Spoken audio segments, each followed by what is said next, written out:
여러분 뵙게 돼서 반갑습니다. 반갑습니다.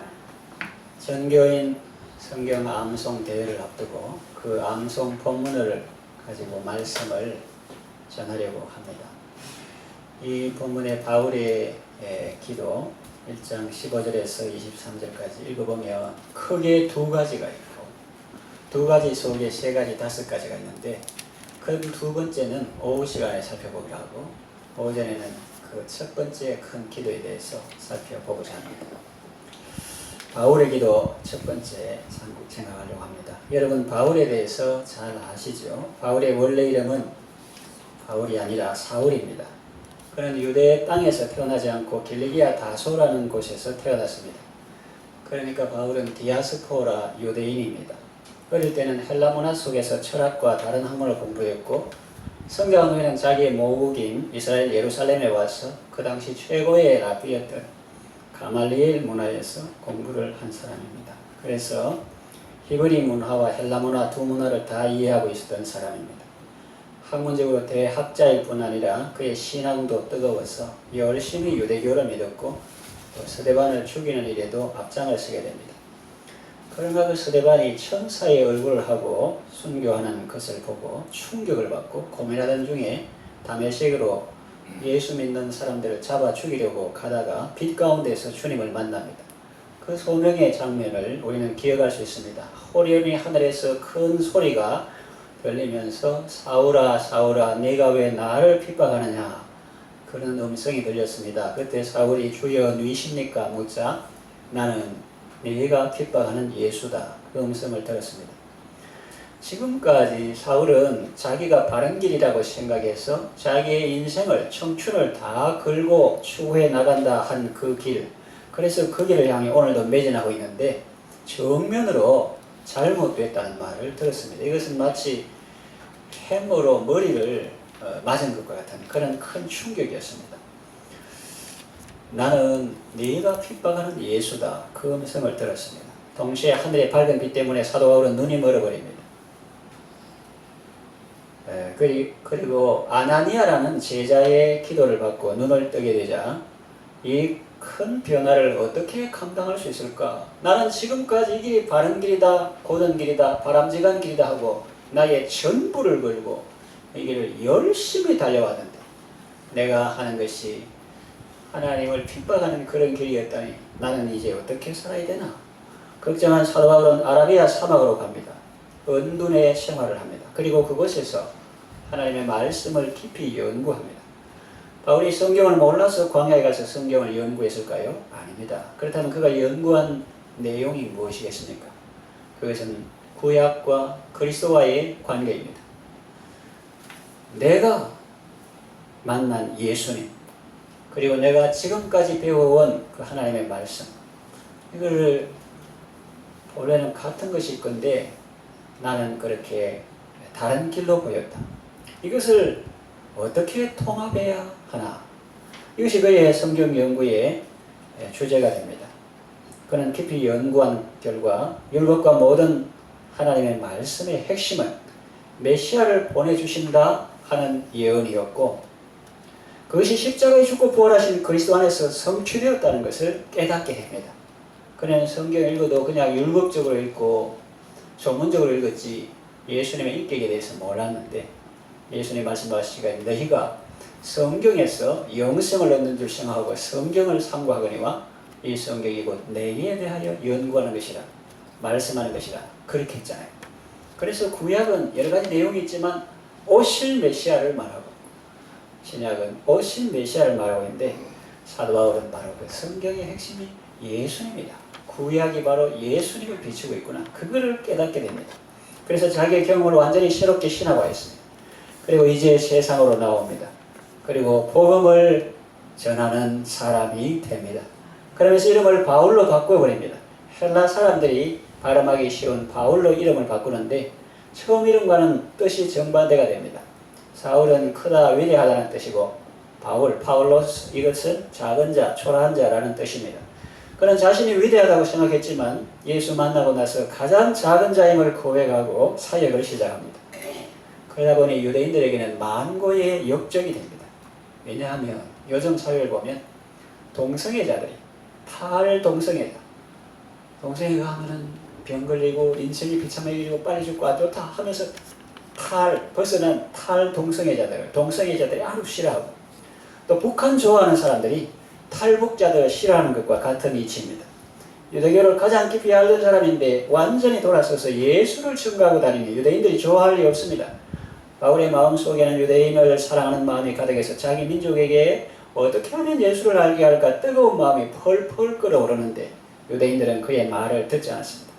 그래서 그는 부득이 이방인을 향한 사도로 나가게 됩니다. 그 당시 바울이 볼 때는 온 세계가 캄캄했습니다. 이방 세계는 말할 것도 없고 식인 문화, 투사, 금투사의 문화, 여러 가지 악한 문화들이 많았고, 또 가장 밝은 계시 종교라는 유대교마저도 계시의 핵심인 예수님을 거부하던 시대이기 때문에 그 영적인 어둠이라는 것은 너무도 처참한 것이었습니다. 이 난감한 상황 속을 헤쳐나가면서 좌충우돌하는 바울의 모습이 눈물겹지 않습니까? 흑암의 권세를 깨뜨려야 하고 복음을 논리적으로 변정해야 하고 그 많은 사움과 공격과 위험을 극복하면서 나아가는 바울.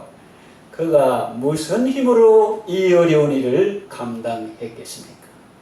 여기서 그의 기도가 나옵니다. 기도하지 않고는 도무지 견뎌낼 수 없는 엄청난 일들을 그는 기도로 헤쳐나갔습니다. 그래서 바울은 기도의 사람입니다. 그의 기도의 특징 중에 하나는 자기의 기도를 공개한다는 데 있습니다. 다른 많은 기도의 사람들은 자기 기도의 내용을 요약해서 기록했습니다만 바울은 다른 사람에게 나는 이렇게 기도한다, 나를 위해서 이렇게 기도해다오 하고 기도의 내용을 공개하고 다녔습니다. 왜 바울은 다른 사람들에게 기도의 내용을 공개했을까요? 많은 신학자들이 그 이유를 이야기합니다. 오늘 우리가 읽었죠? 이로 말미암아 주 예수 안에서 너희 믿음과 모든 성도를 향한 사랑을 나도록. 그리 에베소 성도들은 믿음이 있었습니다. 그리고 모든 성도를 향한 사랑이 있었습니다.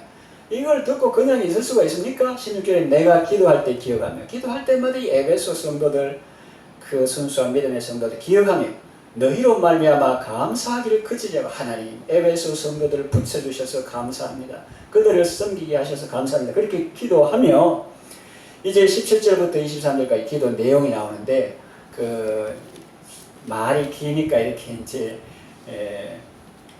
무슨 말인가 처음에는 잘 모르는데 가만히 읽어보면 내가 기도할 때에 그치지 아니하고 17절부터 이제 쭉 기도가 나와서 구하노라 하고 또 이렇게 기도가 나오는 거죠. 기도 내용을 이렇게 공개합니다. 왜 그런가? 먼저는 함께 기도하자는 의도입니다. 나는 너를 위해서 이렇게 기도한다. 그런데 정작 너 자신은 다른 기도 제목을 가지고 기도하면 어떻게 하느냐 하는 말이죠.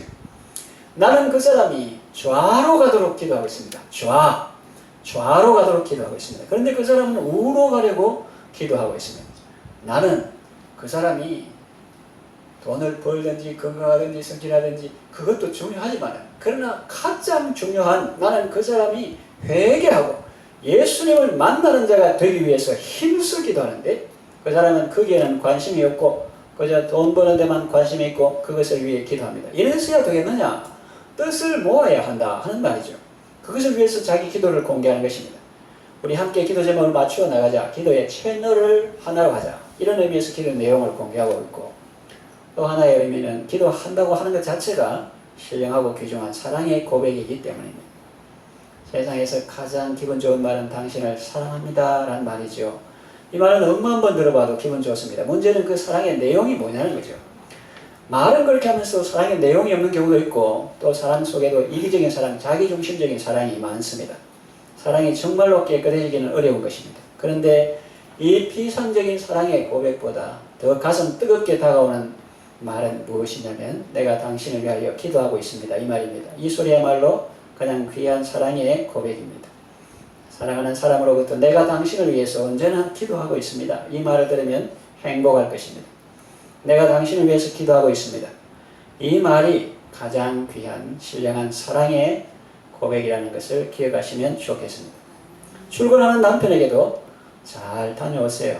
나는 오늘도 당신을 위해서 열심히 기도하겠습니다. 그렇게 고백을 하십시오. 든든하게 여길 것입니다. 그리고 이를 만날 때마다 나도 같이 기도해야지 그런 마음이 생겨날 수 있습니다. 믿는 남편을 말할 것도 없고 안 믿는 남편이라 할지라도 오늘도 당신을 위해서 기도할게요. 이렇게 고백하세요. 됐어. 기도하지 마. 그렇게 할 수도 있겠지만 그러나 순간순간 내 아내가 나를 위해 기도하고 있을 거야. 그런 마음이 들 것입니다. 그러면서 나도 우리 식구와 같이 하나님 믿어볼까? 그런 생각이 들게 되는 것입니다. 아이들에게도 얘야 나는 너를 위해 기도하고 있다. 이렇게 말씀하세요. 그 말이야말로 그를 위로하고 격려하는 아주 위대한 말임을 기억해야 합니다. 그래서 바울은 내가 너희를 위하여 이렇게 기도하고 있다고 언제나 고백했던 것입니다. 또한 이렇게 기도를 공개하는 이유는 너의 소원이 그렇고 나의 소원이 그러하니 그 방향으로 노력하고 힘써야 된다고 하는 무언의 권면이 되는 것입니다. 기도는 말로만 하는 것이 아닙니다. 말로 기도하고 몸으로 그렇게 살아가는 것입니다. 기도란 삶의 목적이요 지침입니다. 그러므로 기도한 방향으로 우리의 시간을 들이고 정성을 쏟고 노력을 기울여야 합니다. 이걸 가리켜서 몸으로 기도한다 라고 표현합니다. 그리고 입술의 기도도 중요하지만 몸의 기도, 삶의 기도 중요합니다. 입으로만 하는 것이 아니라 기도대로 살아가려고 애를 쓰는 것입니다. 기도 제목은 내가 추구해야 할 삶의 목적이 되는 것입니다. 그러므로 내가 너를 위해 이렇게 기도한다는 말은 결국 무슨 말이 되는가 하면 너는 꼭 이렇게 살아야 한다는 강한 권면의 말이 됩니다. 기도는 이런 중요한 의미를 담고 있습니다. 그래서 가정 예배를 드리거나 가족끼리 서로 기도할 때에도 기도 제목을 서로 공유하며 나누는 것이 좋습니다.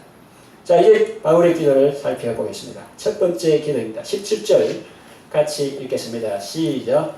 우리 주 예수 그리스도의 하나님 영광의 아버지께서 지혜와 계시의 영을 너희에게 주사 하나님을 알게 하시고 교회와 교인들을 위한 기도입니다.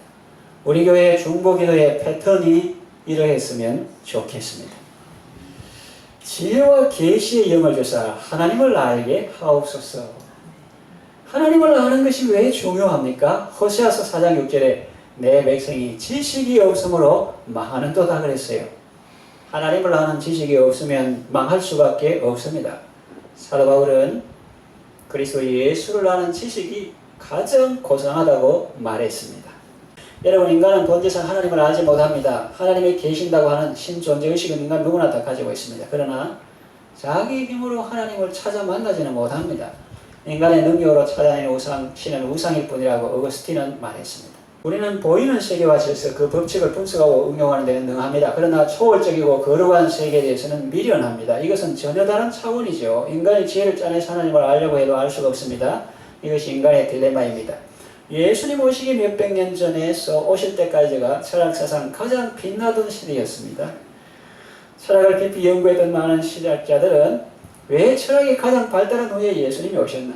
인간의 이성과 지혜를 가지고 마음껏 찾아보라는 거예요. 그러나 인간은 그 철학으로 하나님을 찾지 못했습니다. 그러니까 예수님이 오신 거죠. 그래서 바울은 이런 말을 합니다. 세상이 자기 지혜로 하나님을 알지 못함을 나타내시려고 고린도전서 1장이 말입니다. 인간의 지혜로는 아무리 해도 하나님을 다 알 수 없는 것입니다. 막연하게 계시다는 느낌만 받을 뿐입니다. 그러므로 하나님으로부터 오는 계시가 필요합니다. 위로부터 오셔서 알려주셔야 가능한 것입니다. 지혜와 계시의 영은 성령님입니다. 성령님께서 우리에게 하나님을 알게 해주시는 것입니다. 이것은 요한복음에서 예수님이 강조한 바이기도 합니다. 예수님을 알게 하시는 분은 성령님입니다. 성령이 아니고는 아무도 예수를 주라 시인할 수 없습니다. 그래서 in the spirit, through the son, to the God 이런 말 하는 거예요. in the spirit, 성령 안에서 예수님을 알고 예수님을 통해서 아버지께로 가지 그 외에 다른 길은 없다는 거죠. 정말로 하나님을 알면 얼마나 행복하겠습니까?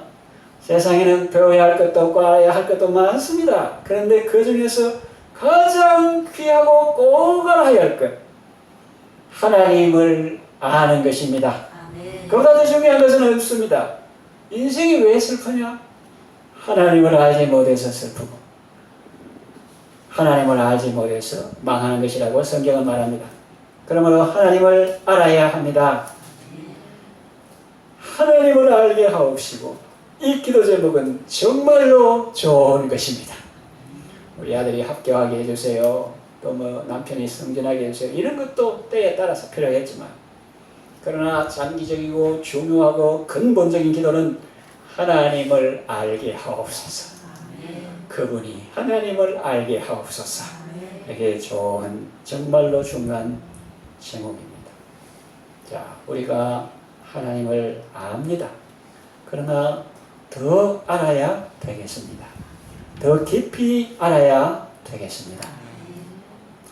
자, 고기를 잡으려면 어디로 가면 됩니까? 산에 가면 되겠습니까? 강이나 고기가 있는 곳으로 가야 합니다. 하나님을 알려면 성경을 읽어야 합니다. 합시다. 성경을 읽자. 부지런히 읽자. 바울은 물론 다메섹 도상에서 예수님을 만났지만은, 그러나 아라비아에서, 광야에서, 사막에서, 은둔하면서 약 3년간 구약 성경을 깊이 연구하면서 예수님을 더 알게 되었습니다. 그러니까 여러분, 이 두 가지 동시에 우리가 사모해야 돼요. 그냥 아무리 지갈 길로 가고 예수쟁이들을 잡아서 옥여놓고 박해하는 그런 인간도 하나님께서 절대적으로 해마다 더 맑은 빛으로 비추시고 그럴 때가 있거든요. 사람이 100년, 10년 못 깨닫는 것도 하루아침에 성광으로 깨닫게 할 수도 있고, 저는 살면서 모르는 것도 꿈에 하나님께서 순간적으로 딱 보여줄 수도 있고, 어떤 사람은 화학 분자 구조를 잘 모르다가 연구하다가 잠들었는데 꿈에 하나님께서 보여주셔가지고 그걸 기록한 것도 있고, 저도 수학 문제 못 풀 때 이렇게 기도하고 그럴 때 하나님께서 또 지혜를 성광처럼 주시는 그런 경우가 있는데, 그러면 사람이 백날 못 깨닫는 것도 성령님께서 역사하시면 순간적으로 이렇게 고리가 연결돼가지고 줄이 탁 연결돼가지고 아는 그런 경우도 있습니다. 그런 걸 위해서, 근본적인 변화를 위해서 우리가 기도해야 합니다. 그냥 늘 그것만 하고 자기가 할 수 있는데도 성경 안 읽고 기도 안 하고 그러면 안 돼요. 성령님께서 역사하시면 방언을 할 수도 있고 외국어 방언도 할 수 있는데 학생이 공부를 안 하고 맨날 그 외국어 방언하게 해달라고 그러면 안 됩니다. 그러니까 헬라어 히브리어 시험 치는데 신학생이 헬라어 히브리어 꼬부랑 글씨는 공부 안 하고 이제 원어를 읽어야 되니까 그걸 공부해야 되는데 안 하고 시험 탁 했는데 글씨에 뭐라고 썼습니까? 그 답을 제일 먼저 풀지는 않고 냈어. 거기다 뭐라고 썼냐면은 나는 모르지만 하나님은 아십니다. 그렇게 냈어. 그러니까 교수님도 훌륭한 분이죠. 거기다 답지를 어떻게 내느냐. 하나님은 100점, 니는 빵점. 우리가 공부하는 이유 중에서 물론 성령님께서 열어 보여주셔야, 계시하셔야 인간이 하나님을 알 수 있지 인간이 하나님을 알 수가 없습니다. 그러니까 이런 거는 암행사람들, 벌신 남편들, 이거는 성경 읽어도 맨날 막 욕하고 치아라익하고 이런 사람한테는 일단은 성령님께서 이게 역사하시도록 사울을 바울 되게 하신 주님, 그 영혼을 불러주옵소서. Saul, Saul, why you persecute me? 네가 왜 나를 핍박하느냐? 영어로 않고 물론 그때 당시에 말했겠지만 하나님께서 저 사람은 사도 똑똑인데 철학자가 10명 동안 밤새도록 붙들고 3박 4일 동안 해도 절대로 안 넘어갈 설득 안 당한 인간입니다. 그래도 하나님은 하실 수 있습니다. 그러니 하나님, 저 사람을 주님께서 만져주옵소서. 그렇게 기도하시고, 우리가 하나님을 알려면 하나님 계신 곳에, 천국의 지정과 같은 교회에 가까이 하고, 예배를 가까이 하고, 하나님의 말씀을 가까이 하고, 또 하나님의 사람들을 가까이 해야 합니다.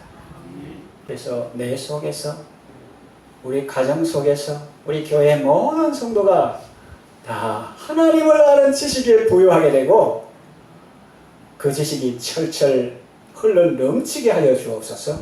이것이 중요한 기도 제목입니다.